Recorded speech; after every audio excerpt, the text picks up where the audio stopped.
Welcome to another episode of Future Institute's Future Talks segment. Future Talks is a monthly podcast organized and hosted by Future Institute, a nonprofit organization committed to growing student success and building a better society. Each month, you will hear from one of our stakeholders, either graduates, program participants, board members, sponsors, supporters, and community members. I'm your host, Iara Kirchner, Program Officer for Future Institute's Future Legacies program. Today, our guest is Certified College Planning Specialist, Mr. Trevor Ramos. Trevor, please tell us a little bit about yourself. Hey everyone, my name is Trevor Ramos. I'm the author of How to Get Free Money for College.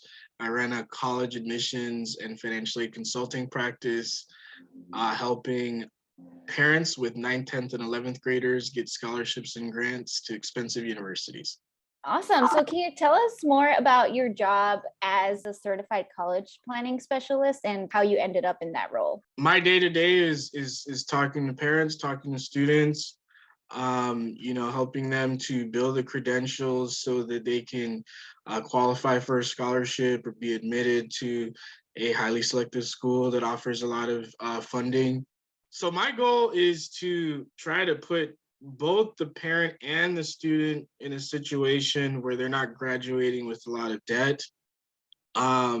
People always talk about student loans and how high they are and how expensive they are and how difficult they are to pay back and so forth. But a lot of people forget that parents often are offered loans as well.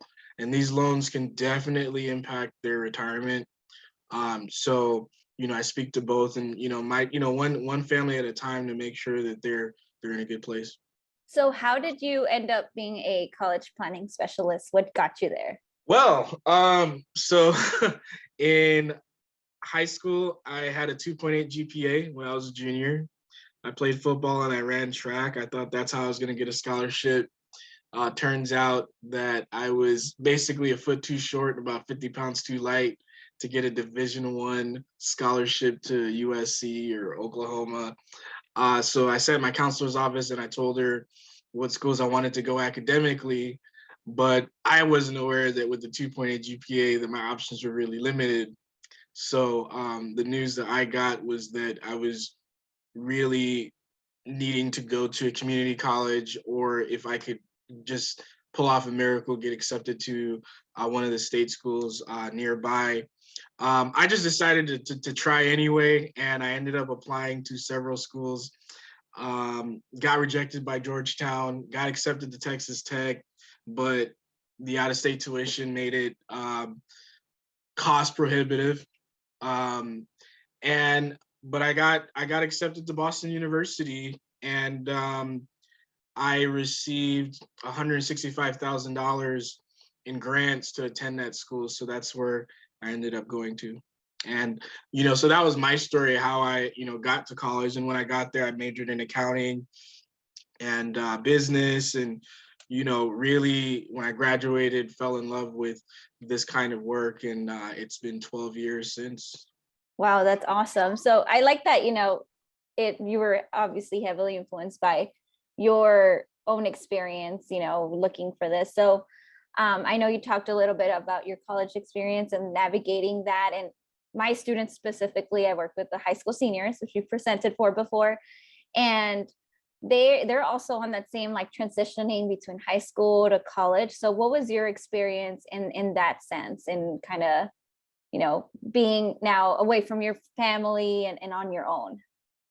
Yeah, great question. When you're getting a huge scholarship to school, so most of your tuition and your meals and so forth are paid for. But, I also had to get a part-time job while I was in college to, just have some spending money, stuff like that. And I remember my first year there, I was just learning how to be a college student and, what kind of things that these professors would ask you to do and how quickly you need to read a book and how to raise your hand and participate and contribute, how much participation in class affects your grades. That's different. I think in high school, it's a lot of exams and quizzes, but when you get to college, it's discussions and papers. So I had to get used to that. And it was definitely a great experience, as well as meeting other students, and just enjoying the city that I was in, Boston. Yeah, Boston is a great city, lots of history. It's beautiful. Had the privilege of being there. That's so cool. You mentioned that your parents are from Belize. And so what was that experience like? A lot of our students are coming from first generation high school, first generation families. Yeah. So my parents, they went to junior college. So at the time in Belize, they did not have a 4-year college. So they had junior colleges, which were like community colleges. And then they ended up getting their degrees in the United States over a long period of time. Like my mother, probably it took her maybe 15 years to get her bachelor's degree. And she wanted to beat me because she ended up getting her master's right before I started college. That was her goal.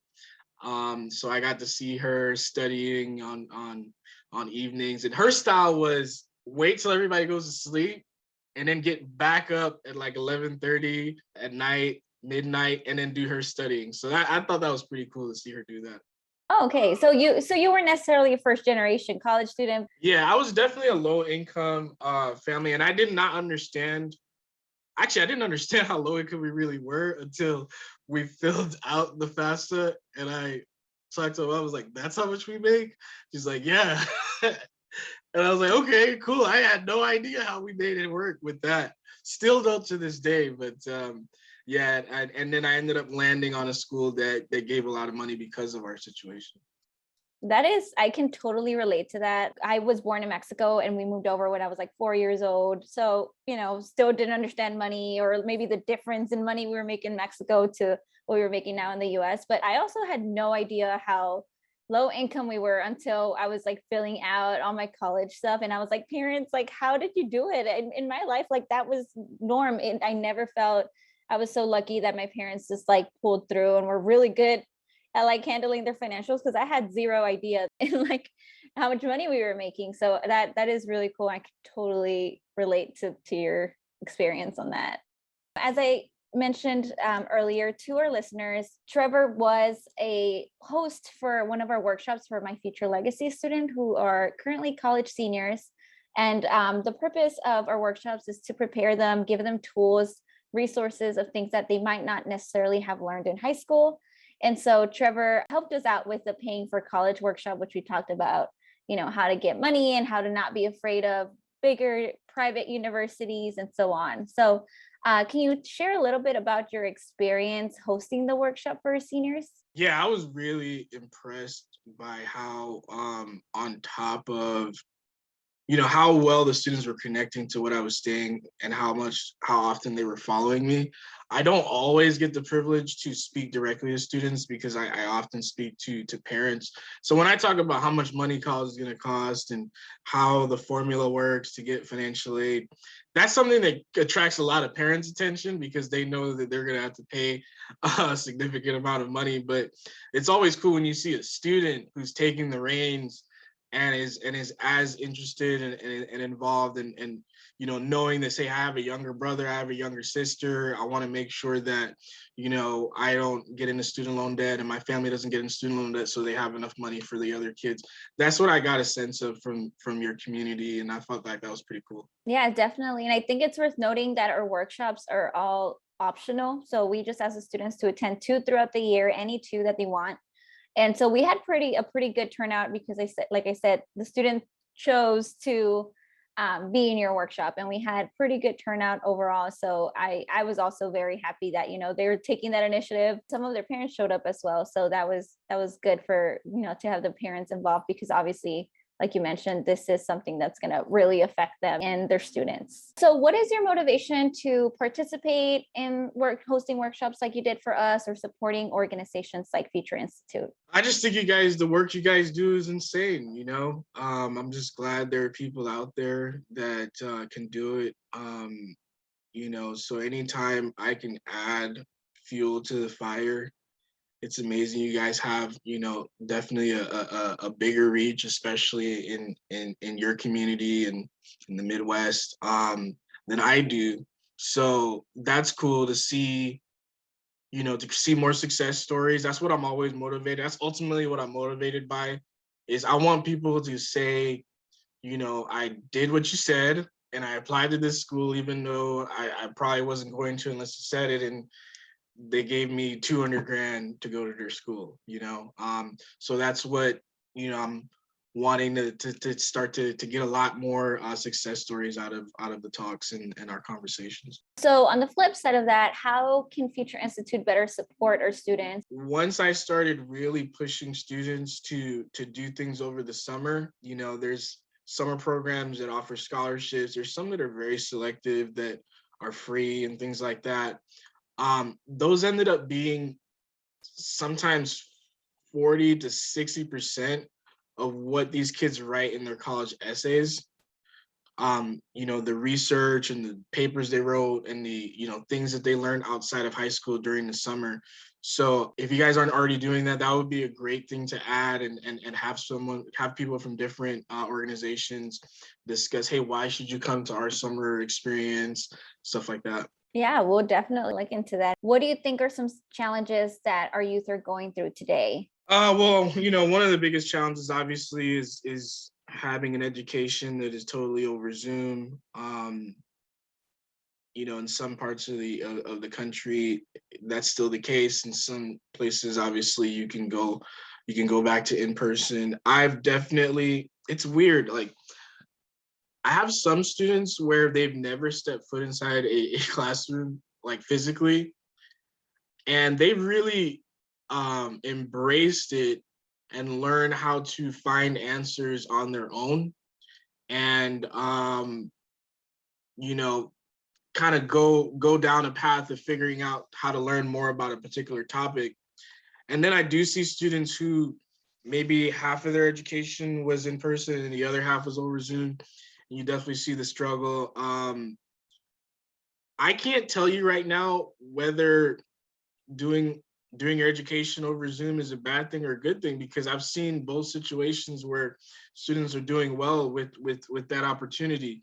But I do worry sometimes about, how this generation of students that grew up in this particular era, how they're going to handle college, how they're going to meet the challenges. But just based on what I'm seeing so far, I'm pretty hopeful for what's to come. Yeah, I think this time of the pandemic has really, shaken all of our lives, and especially students, like you said, is really crazy. And I do think sometimes some students just thrive in that environment. They're good and disciplined, and some students need a little bit more help. And so all we can really do right now is roll with the punches. But I think it's really been a good, like a learning experience for educators and everyone as a whole. Yeah, I mean, to add to that, I also think about the college students too, who had a different experience. They were expecting to live in the dorms. They're expecting to be away from their parents. And, some of them had to go to school from home. Some of them had to get an apartment near their campus. Wasn't quite what they expected. So you still see that too. There's the uncertainty about what your college experience is going to be like.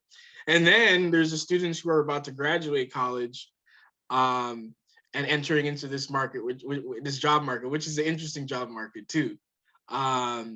Very, very unique characteristics. So yeah, it's an interesting time for all of us, and I think that just being connected with people, knowing what other people are doing, is what helps us to navigate through it.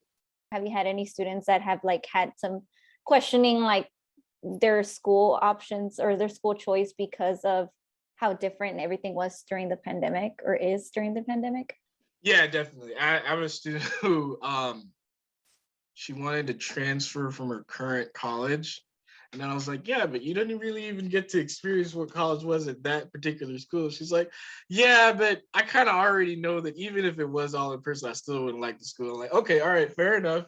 And I thought about that. I thought about that a lot. Is there a point to really going if it's going to be online? And the reality is, yes, especially if you want to be a nurse, you want to be a doctor, you want to be a teacher, you want to be an engineer. You know, and it kind of swings back to what I think going to college is really about. For a while we were selling colleges like they were amusement parks and resorts and talking about all the amenities that your school had to offer, when it really is a place for you to get an education first and foremost, right? So you got to look at it as a place to get an education first.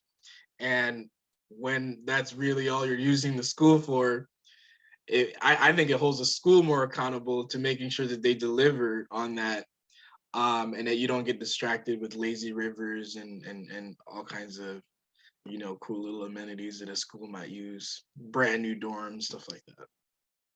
Yeah, definitely. Now I'm thinking about it more, and that makes sense. It's so easy to get, pulled into school because it's a great football team and, the mascots and, the flashy stuff. But at the end of the day, you're right. It's about that education and having a degree from Harvard or whatever school it is, that it's going to look great whether it was in person or not. Do you have any additional comments before we close off today? No, I thought it was great sitting down with you. Awesome. Thank you so much for your time. And we'll hope to work with you more from now on. It's always great to have someone new come in and give their perspective as well. Thank you. If you want to learn more about Future Institute and our Future Legacies program, please visit futureinstitute.us or follow us on Twitter, Facebook, and LinkedIn at My Future Institute US. Thank you.